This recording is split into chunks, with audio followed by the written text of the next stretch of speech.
Hello everyone, Agent Gold here. I have here a set of Zelda Breath of the Wild decals from PDP.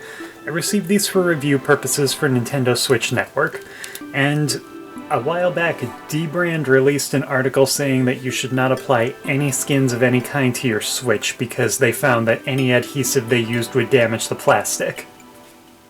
PDP posted their own reply to this saying that their decals are officially licensed and that they specifically worked with Nintendo to make sure that their decals would not cause any damage.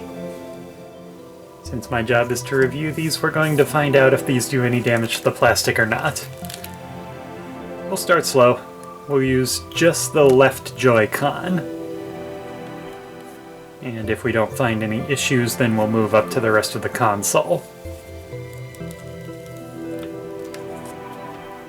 Make sure that this gets on nice and evenly. Don't want any dust under it, don't want it off center. And it looks like it, yeah, the holes in it are pretty well placed to get it on there. The minus button's gonna be the tricky part.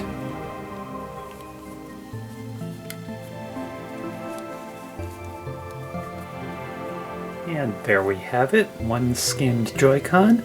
So what we'll do now is we'll leave this on there for about 24 hours and then see if we can peel it off and see if any damage has been done.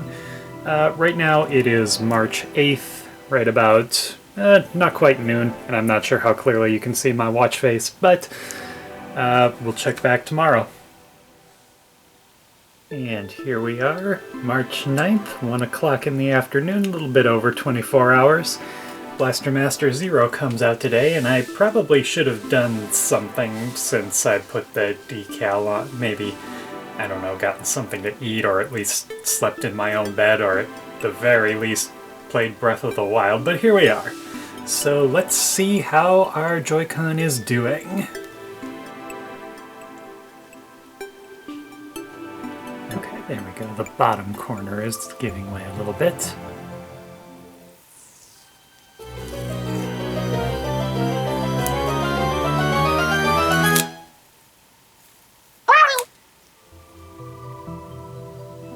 And as we can see here, not a tear, not a dent, not a bit of damage to the Joy-Con. PDP wins this round. I'm finding that getting the decal back on smoothly is a little bit tricky, so if anything, the decal took the damage out of this little experiment.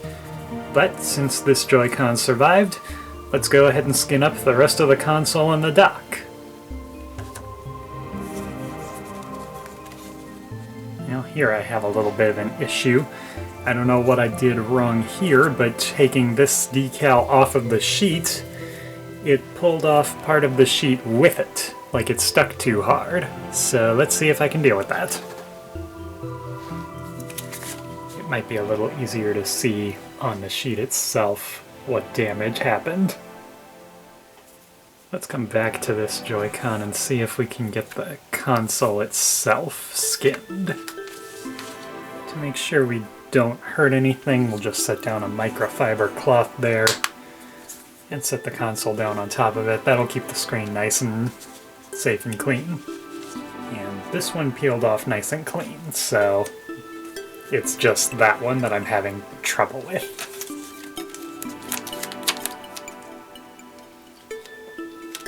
Best way to line these up correctly is just to use the holes in them as a guideline.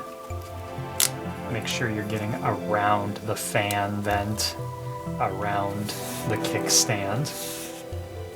The kickstand actually has its own decal, just to complete the picture.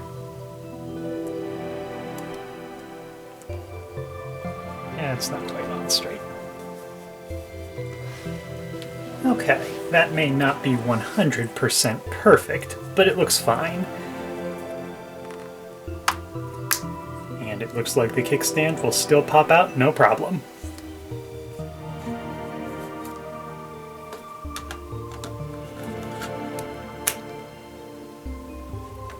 Let me fool with this one more time.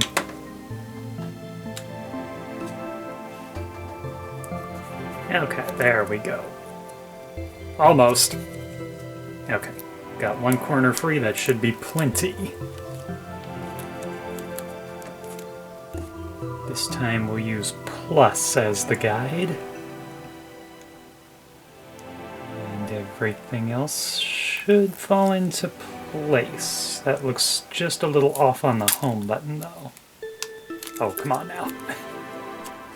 Maybe it makes more sense to use the home button as the guide.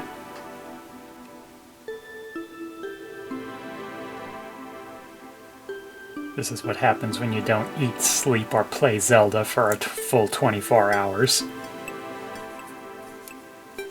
Okay, there we go.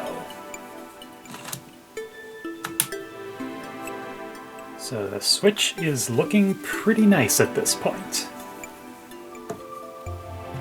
Now let's look at the decals for the dock. The backside looks a little trickier, so we'll start there. Helps to have it right side up, of course.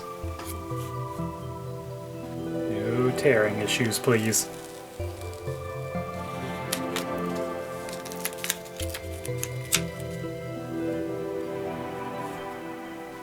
A little crooked. Let's try again. So this one leaves the words Nintendo and HDMI clearly shown.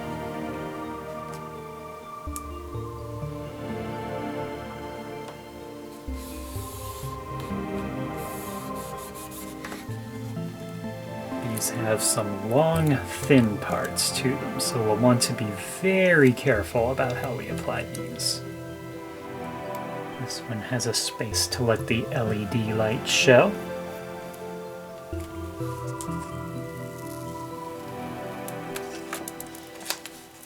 If the logos are anything to go by, my Nintendo Switch is now becoming a The Legend of Zelda Breath of the Wild.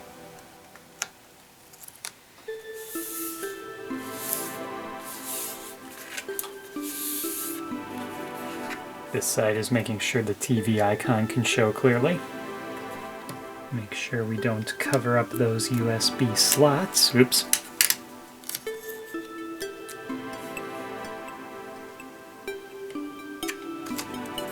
Making sure we don't block the wires that will come out the back of the dock.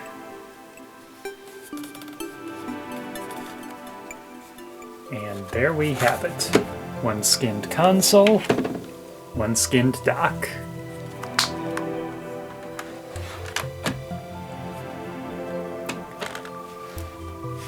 Now the next part of this experiment will be very interesting because the back of the console and the dock itself, they could all be made of different kind of plastic than the Joy-Cons.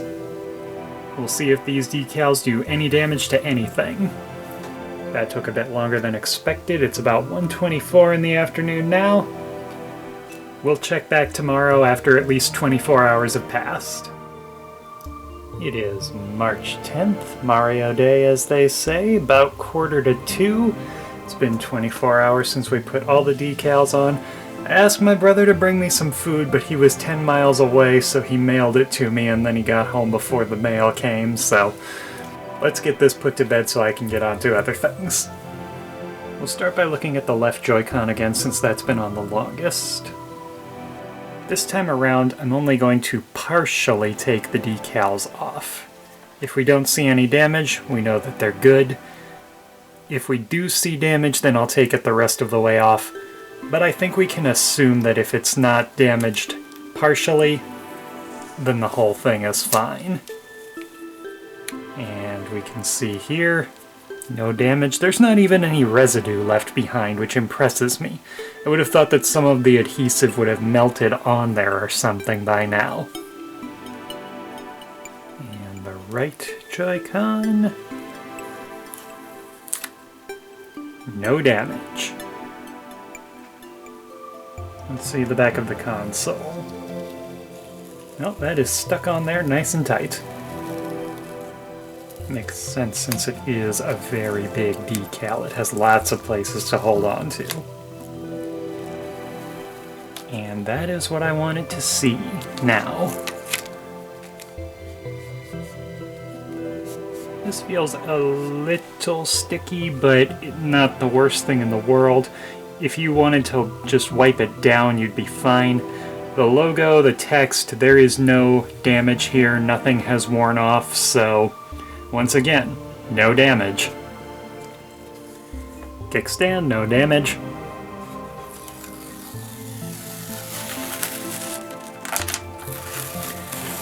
That came off a good bit easier than the switchback. That doesn't feel sticky at all, so no residue. Logo seems fine, no damage. No damage here.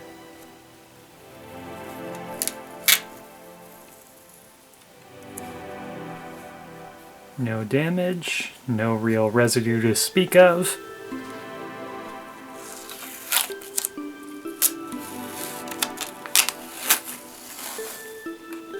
No damage on the back. No damage along the top. No damage here.